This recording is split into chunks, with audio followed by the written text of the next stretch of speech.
प्राचीन समय की बात है। एक बड़ा प्रतापी दानी राजा था। वह प्रत्येक गुरुवार को व्रत रखता एवं पूजा करता था। यह उसकी रानी को अच्छा न लगता। न वह व्रत करती और न ही किसी को एक पैसा दान में देती। राजा को भी ऐसा करने से मना किया करती। एक समय की बात है, राजा शिकार खेलने के लिए जंगल में गए हुए थे। उसी समय बृहस्पति भगवान साधु का रूप धारण करके दरवाजे पर भिक्षा मांगने के लिए आए। साधु ने रानी से भिक्षा मांगी तो वह कहने लगी, हे साधु महाराज, मैं इस दान और पुण्य से तंग आ गई हूँ। आप कोई ऐसा उपाय बताएं जिससे यह सारा धन नष्ट हो जाए और मैं आराम से रह सकूं। साधु रूपी बृहस्पति देव ने कहा, हे देवी, तुम बड़ी विचित्र हो। संतान और धन में कोई दुखी होता है क्या? अगर तुम्हारे पास धन है तो शुभ कार्यों में लगाओ जिससे तुम्हारे दोनों लोग सुधरें। परंतु साधु की इन बातों से रानी खुश नहीं हुई। उसने कहा, मुझे ऐसे धन की आवश्यकता नहीं है जिसे मैं दान दूं तथा जिसको संभालने में ही मेरा समय नष्ट हो जाए। साधु ने कहा, यदि तुम्हारी यही इच्छा है तो मैं तुम्हें जैसे बताता हूँ तुम वैसा ही करना। बृहस्पतिवार के दिन तुम घर को गोबर से लीपना, अपने केसों को पीली मिट्टी से धोना, केसों को धोते समय स्नान करना, राजा से हजामत बनाने को कहना, भोजन में मांस मदिरा कपड़ा धोबी के यहाँ धोने डालना। इस प्रकार 7 बृहस्पतिवार करने से तुम्हारा समस्त धन नष्ट हो जाएगा। इतना कहकर साधु बने बृहस्पति देव अंतर्ध्यान हो गए। साधु के कहे अनुसार रानी को केवल 3 बृहस्पतिवार ही बीते थे कि उसकी समस्त धन संपत्ति नष्ट हो गई। भोजन के लिए तरसने लगे। तब राजा ने सोचा, देश में चोरी परदेश में भीख मांगने के बराबर है, इसलिए मैं परदेश में जा कर के देश में भीख मांगने से अच्छा है परदेश में जाकर कुछ कर लूँ। इस प्रकार एक दिन रानी और दासी बहुत दुखी हुई। रानी ने कहा, हे दासी, मेरी बहन यहीं पास में ही नगर में रहती है, तू उसके पास चली जा और उससे कहना कि मैंने तुझे भेजा है। रानी के कथनानुसार दासी जब रानी के बहन के घर पहुंची तो वह कथा में व्यस्त थी, इसलिए उसे दासी की आवाज़ सुनाई नहीं दी और दासी ने देखा। वह बहुत क्रोधित हुई और वहाँ से वापस आई। उसने वापस आकर कहा, हे रानी, तुम्हारी बहन तो बहुत घमंडी है, वह किसी से बोलती भी नहीं है। इधर जब रानी की बहन ने व्रत पूजन और कथा समाप्त करके बैठी तो उसे याद आया कि उसकी बहन की दासी आई हुई थी। यह सोचकर वह अपनी बहन के घर पहुंची तो उसकी बहन ने अपनी पूरी गरीबी का हाल कह सुनाया और ये बताया कि उसके पास खाने तक के लिए अनाज नहीं है, इसीलिए उसने अपनी दासी को रानी के पास में भेजा था। उस रानी की बहन ने कहा कि देखो, शायद अंदर थोड़ा सा अनाज हो। जब दासी घर के अंदर देखने गई तो उसे सचमुच एक घड़े में अनाज प्राप्त हुआ, जिससे दोनों को बहुत आश्चर्य हुआ। इसके बाद फिर दासी ने कहा कि हे रानी, जब हमें अनाज प्राप्त नहीं होता तब हम व्रत ही करते हैं, क्यों ना हम बृहस्पतिवार व्रत की कथा विधि पूछ लें जिससे हमें भी धन प्राप्त हो। इस प्रकार रानी की बहन ने संपूर्ण कथा अपनी बहन को समझाई और चली गई। रानी ने बृहस्पतिवार आते ही व्रत पूजा शुरू किया जिससे उसे पुनः धन की प्राप्ति हुई। और एक दिन रानी और दासी राजा के विषय में सोचकर बहुत चिंतित हो रही थी और वहाँ जंगल में बेचारा लकड़हारा लकड़ी काटता और बाजार में बेचकर उसी से अपना पालन पोषण करता था। एक दिन राजा ने स्वप्न में रानी को दुखी देखा तो उसे भी बहुत कष्ट हुआ और वह रात में दुखी हुआ। तब उसे साधु के रूप में बृहस्पति देव ने दर्शन दिए और बृहस्पति देव से राजा ने कहा कि मेरे पास तो धन नहीं है, मैं अपनी रानी का हाल कैसे जान सकूं? मैंने उसे दुखी देखा है।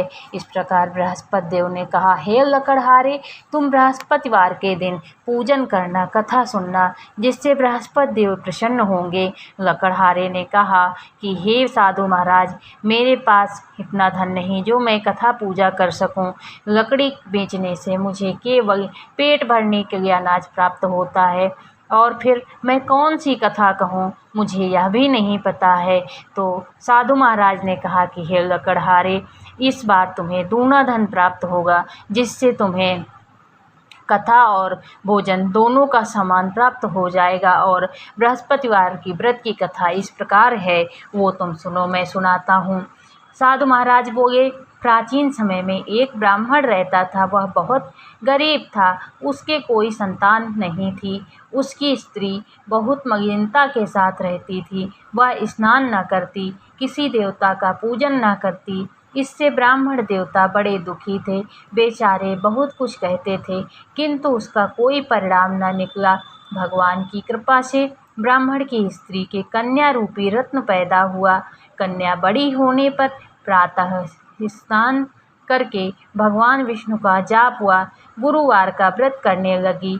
अपने पूजन पाठ को समाप्त करके वो विद्यालय जाती तो अपनी मुट्ठी में जौ भर के ले जाती और पाठशाला के मार्ग में डालती जाती। तब जौ सुरड़ के हो जाते, जिन्हें वह लौटते समय बीन कर घर ले आती। एक दिन वह बालिका उस जौ को सूप से साफ कर रही थी तो उसके पिता ने देख लिया कि और उससे बोले कि हे बेटी, सोने के जौ साफ करने के लिए सोने का सूप होना चाहिए। दूसरे दिन कन्या ने जब स्कूल गई तो उसने बृहस्पति देव से सोने के सूप की मांग की और जब वह स्कूल से वापस लौट रही थी तो उसे रास्ते में बृहस्पति देव की कृपा से सोने का सूप मिला। उसे वह घर ले आई और उसमें से जौ साफ करने लगी, परंतु उसकी माँ का स्वभाव नहीं बदला, वह वही उसी तरह रही। एक दिन की बात है, कन्या सोने के सूप में जौ साफ कर रही थी। उसी समय उस नगर का राजपुत्र वहां से होकर निकला। इस कन्या के रूप और कार्य को देखकर वह मोहित हो गया और अपने घर आकर भोजन तथा जल त्याग कर उदास होकर लेट गया। राजा को इस बात का पता लगा तो वह अपने प्रधानमंत्री के साथ उनके पास गए और बोले, हे बेटा, तुम्हें किस बात का कष्ट है? किसी ने अपमान किया है अथवा और कारण है, सो कहो, मैं वही कार्य करूँगा जिससे तुम्हें प्रसन्नता हो। अपने पिता की राजकुमार ने बातें सुनी तो वह बोला, मुझे आपकी कृपा से कोई दुख नहीं है, किसी ने मेरा अपमान नहीं किया है, परंतु मैं उस लड़की से विवाह करना चाहता हूँ जो सोने के सूप में जौ साफ कर रही थी। यह सुनकर राजा आश्चर्य में पड़ गए और बोले, हे बेटा, इस तरह की कन्या का पता तुम ही लगाओ, मैं उसके साथ तेरा विवाह अवश्य ही करवा दूंगा। राजकुमार ने उस लड़की के घर का पता बताया। तब मंत्री उस लड़की के घर गए और ब्राह्मण देवता को सभी हाल बतलाया। ब्राह्मण देवता राजकुमार के साथ अपनी कन्या का विवाह करने के लिए तैयार हो गए तथा विधि विधान के साथ ब्राह्मण की कन्या का विवाह राजकुमार के साथ हो गया। कन्या के घर से जाते ही पहले की भांति उस ब्राह्मण देवता के घर में गरीबी का निवास हो गया और अब भोजन के लिए भी मुश्किल से अन्न मिलता था। एक दिन दुखी होकर ब्राह्मण देवता अपनी कन्या के घर गए और लड़की को सब हाल कह सुनाया। पिता की दुखी अवस्था देखकर और अपनी माँ का हाल पूछा तो ब्राह्मण ने सारी बातें बताई। कन्या ने बहुत सा धन देकर अपने पिता को विदा कर दिया। इस तरह ब्राह्मण का कुछ समय सुखपूर्वक व्यतीत हुआ। कुछ दिन बाद फिर वही हाल हो गया। फिर ब्राह्मण अपनी कन्या के यहाँ गया और सारा हाल कहा तो लड़की बोली, हे पिताजी, आप माताजी को यहाँ ले आओ, मैं उसे विधि बता दूंगी जिससे गरीबी दूर हो जाए। तब ब्राह्मण देवता अपनी स्त्री को लेकर पहुँचे तो कन्या अपनी माँ को समझाने लगी, हे माँ, तुम प्रातः काल पूजन करके भोजन करो जिससे दरिद्रता दूर हो जाएगी। परंतु उसकी माँ ने एक बात भी नहीं मानी और प्रातःकाल उठकर अपनी पुत्री के बच्चों के जूठन को खा लिया। इससे उसकी पुत्री को बहुत दुख हुआ और एक रात को कोठरी में सभी सामान निकाल दिया और अपनी माँ को उसमें बंद कर दिया। प्रातःकाल उसे स्नान आदि करा के पाठ करवाया और उसकी माँ की बुद्धि ठीक हो गई। फिर वह प्रत्येक बृहस्पतिवार को व्रत करने लगी। इस व्रत के प्रभाव से उसके माँ बाप बहुत धनवान हो गए और बृहस्पति के प्रभाव से इस लोक के सुख को भोग कर स्वर्ग लोक को प्राप्त हो गए। इस प्रकार बृहस्पति देव की कथा कहकर साधु महाराज वहाँ से अंतर्ध्यान हो गए और राजा ने पूजन किया, बृहस्पति देव की कथा भी सुनी। इस तरह दूसरा बृहस्पतिवार बीतने के बाद राजा ने पूजन किया और प्रसाद खाने के लिए याद नहीं रहा तो बृहस्पति देव नाराज हो गए और उन्होंने उसी समय वहाँ के नगर के राजा ने यह ढिंढोरा पिटवाया कि आज उसके यहाँ सभी लोग भोजन करेंगे, कोई अपने घर में चूल्हा नहीं जलाएगा। लकड़हारे को लकड़ी काटने की वजह से देर हो गई जिसके कारण वह अभी बैठा भोजन कर रहा था और तभी रानी का ध्यान खूंटी पर टंगे हार पर गया तो रानी ने कहा, वहाँ उसने हार नहीं देखा तो लकड़हारे को चोर समझकर उसे जेल में डाल दिया। लकड़हारा बहुत दुखी हुआ। उसने कहा कि अब मुझसे कौन सा पाप हो गया है जो मुझे इस तरह जेल में डाल दिया गया। बृहस्पति देव ने उसे जेल में दर्शन दिए और उन्होंने कहा कि हे लकड़हारे, तुमने बृहस्पति देव का अनादर किया इसलिए तुम्हें ये कष्ट हुआ है। फिर तुम यहाँ भगवान बृहस्पति देव का पूजन करो जिससे तुम्हारे दुख दूर हो जाएंगे। उसने कहा और कि मुझे धन नहीं है तो बृहस्पति देव ने कहा कि कल प्रातः तुम्हें यहाँ कुछ धन मिलेगा। इस प्रकार साधु महाराज लोप हो गए। दूसरे दिन जेल के बाहर उसे कुछ धन प्राप्त हुआ जिससे उसने कथा कही और उसी रात उस नगर के राजा को बृहस्पति देव ने स्वप्न में दर्शन दिए और कहा कि जिसे तुमने जेल में डाल रखा है वह चोर नहीं राजा है, उसे ससम्मान विदा कर दो। और इस प्रकार स्वप्न देकर अंतर्धान हो गए। तब सुबह राजा ने लकड़हारे को जेल से बाहर निकलवाया और उसे बहुत सा धन देकर सम्मान दे करके विदा कर दिया। इस प्रकार जब राजा अपने नगर वापस आया तो पहले से भी अधिक बावड़ी, कूप और धर्मशालाएं थी। यह देखकर वह चकित हो गया और उसने पूछा, ये किसके हैं? तो लोगों ने बताया कि ये रानी और दासी के हैं। इससे राजा को थोड़ा सा क्रोध भी आया और इधर जब रानी को पता चला कि राजा वापस आ रहे हैं तो उन्होंने दासी से कहा कि हे दासी, जब राजा हमें छोड़कर गए थे तो बहुत बुरी स्थिति थी, इतना सब देखकर वापस ना हो जाएं, इसलिए तुम द्वार पर ही खड़ी रहना। दासी जब द्वार पर आई तो राजा ने उससे पूछा कि ये सब किसके हैं? तो दासी ने बताया कि ये सब भगवान बृहस्पति देव महाराज की कृपा से प्राप्त हुआ। इस प्रकार राजा का क्रोध शांत हुआ। एक दिन राजा ने अपनी बहन के यहाँ जाने का विचार किया तो रास्ते पर जा रहा था, उसे एक किसान हल जोतता मिला। उसने कहा कि मुझसे कथा सुन लो। किसान ने कहा, जब तक मैं तुम्हारी कथा सुनूंगा तब तक 4 हरैया जोत लूँगा। इस तरह वह हल जोतने लगा और राजा आगे बढ़ गया। उसके आगे बढ़ते ही किसान के बैल पछाड़ खाकर गिर गए और किसान के पेट में जोर का दर्द हुआ। जब उसकी माता उसे खाना लेकर आई तो उसने संपूर्ण हाल कह सुनाया। तो किसान की माँ ने दौड़कर राजा के पास जाकर कहा कि मैं तुम्हारी कथा सुनूंगी, मगर तुम्हें कथा मेरे खेत में ही चलकर सुनानी होगी। राजा ने कहा ठीक है। और जब कथा संपूर्ण हुई तो बैल सही हो गए और उसके पेट का दर्द भी सही हो गया। इस प्रकार राजा आगे बढ़ा तो उसे रास्ते पे एक मुर्दा ले जाते हुए कुछ लोग मिले। तो उसने उनसे कहा कि भैया मेरी कथा सुन लो। तो उन्होंने कहा कि हमारा आदमी मर गया है, इसे अपनी कथा की पड़ी है। किंतु कुछ लोग तैयार हो गए। जब राजा ने कथा कही और कथा कहते कहते बीच में मुर्दा हिलने लगा तथा कथा समाप्त होते होते मुर्दा राम राम कहकर उठ बैठा। इस प्रकार राजा आगे अपनी बहन के घर पहुंचा और वहाँ पर दूसरे दिन प्रातः स्नान आदि करके देखा कि सब भोजन कर चुके हैं। तो उसने बहन से कहा कि हे बहन, यहाँ कोई बिना भोजन किए हुए हो जिसे मैं अपनी कथा सुनाना चाहता हूँ।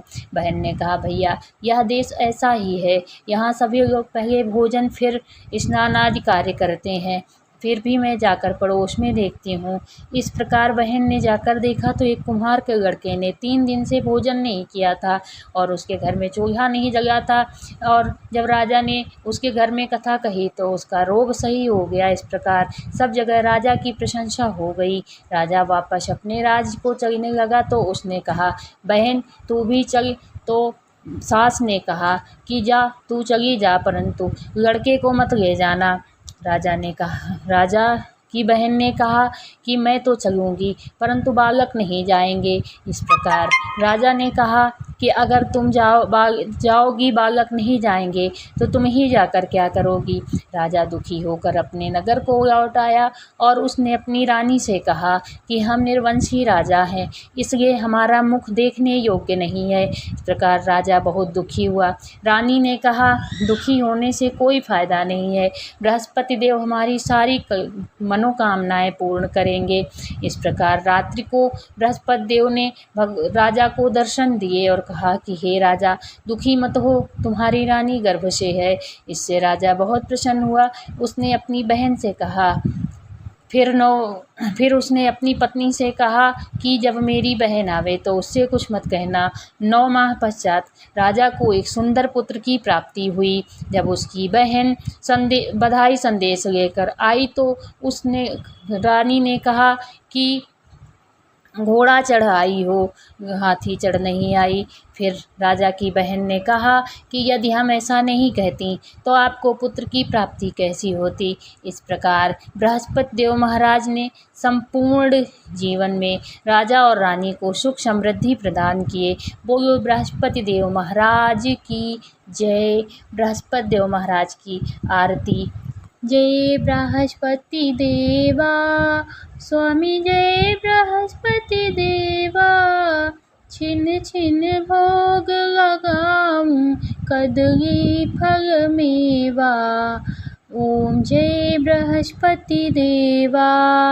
तुम पूर्ण परमात्मा, तुम अंतर्यामी, जगत पिता जगदीश्वर, तुम सबके स्वामी। ओम जय बृहस्पति देवा। चरणामृत निज निर्मल, सब पातक हरता, सकल मनोरथ दायक, कृपा करो भरता। ओम जय बृहस्पति देवा। तन मन धन अर्पण कर, जो जन शरण पड़े, प्रभु प्रकट तब होकर, आकर द्वार खड़े। ओम जय बृहस्पति देवा। दीन दयाल दयानिधि, भक्तन हितकारी, पाप दोष सब हरता, भवबंधन हारी। ओम जय बृहस्पति देवा। सकल मनोरथ दायक, सब संशय हारो, विषय विकार मिटाओ, संतन सुखकारी। ओम जय बृहस्पति देवा, जो कोई आरती तेरी प्रेम सहित गावे, जेठानंद आनंद कर सो निश्चय पावे। ओम जय बृहस्पति देवा, जय बृहस्पति देवा, स्वामी जय बृहस्पति देवा, छिन छिन भोग लगाऊं कदली फल मेवा। ओम जय बृहस्पति देवा। सब बोलो विष्णु भगवान की जय, बोलो बृहस्पति देव महाराज की जय।